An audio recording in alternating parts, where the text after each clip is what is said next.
lose a popular figure due to suicide, the conversation about mental health is often pushed to the forefront. But this conversation often does more harm than good. So today I will be discussing how you can responsibly post about mental illnesses. Number one is always use a trigger warning. The smallest of things can be triggers. The least you can do is post a trigger warning. If there's content that mentions mental illness or suicide, always put a trigger warning. It is best to put a trigger warning that specifies what the content is. For example, if the post that you're posting is about depression, make sure you put a trigger warning for depression. But if you're unsure about what trigger warning to put, or if the content that you're posting talks about multiple mental illnesses, put an umbrella trigger warning for mental illness. You don't get to decide what's triggering or not, or what can be harmful or not. So do your bit and always put a trigger warning. Secondly, don't ask for or post details about the suicide. This is a thin line between genuine care and curiosity, and posting details or asking for details crosses that. Don't post about how the concerned person died, and please don't post their suicide note. Just because a person is famous, it doesn't mean that they've given you consent to override their privacy. It's just distasteful and disrespectful to do that.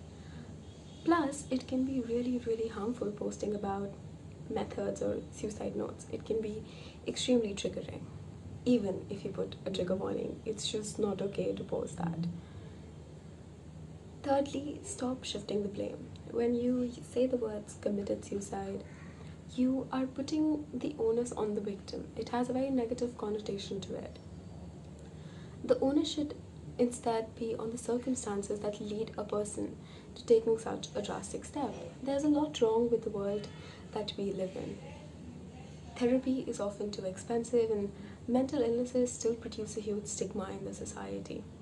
Instead of blaming the person, talk about these things, see how you can minimize these. Many factors contribute to unfortunate events such as these, and putting the blame on the victim is just not okay. Suicide is not cowardly, and mental illnesses are not a personal character flaw. Fourthly, don't post blanket statements like get help or don't give up. These copy paste statements don't convey genuine care. Instead of conveying that you actually care, they convey that you care about how you present yourself to the world. If you actually care about people, make sure that is reflected in what you post. Statements such as don't give up, don't achieve much, you see. And similarly, with a very common statement that I see everywhere when something like this happens is reach out. But we have to understand that therapy is extremely inaccessible. Instead of posting that, post resources to get free and affordable therapy, and how you can have a conversation with your parents about mental health. Post things that actually create a meaningful difference. And for the love of God, please don't post statements such as talk to me, because firstly, you are not a trained professional. Secondly, ask yourself, do you actually post about mental illnesses when nothing is wrong? Or have you actually created a safe space? Or how much do you actually even know about mental illness? Make efforts towards creating a warm, safe environment for people to actually feel comfortable enough to talk to you, instead of just posting DM me whenever something goes wrong in the world. Actions speak louder than words here. Plus, when someone actually talks to you about what's wrong, the best you can do is just listen. Don't attempt to give therapy to the person, don't attempt to give advice unless they specifically ask for your advice. Just listen, and if you feel like the person needs more than somebody to just listen to, recommend them free and affordable therapy. I will be putting a list of free and affordable therapy options in the description below. Lastly, educate yourself.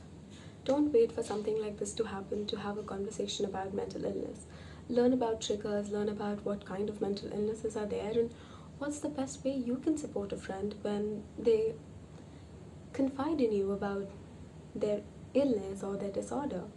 Learn about the factors that affect mental health, and how different cultures and different groups perceive mental health, and how being in a specific cultural or social group affects mental health.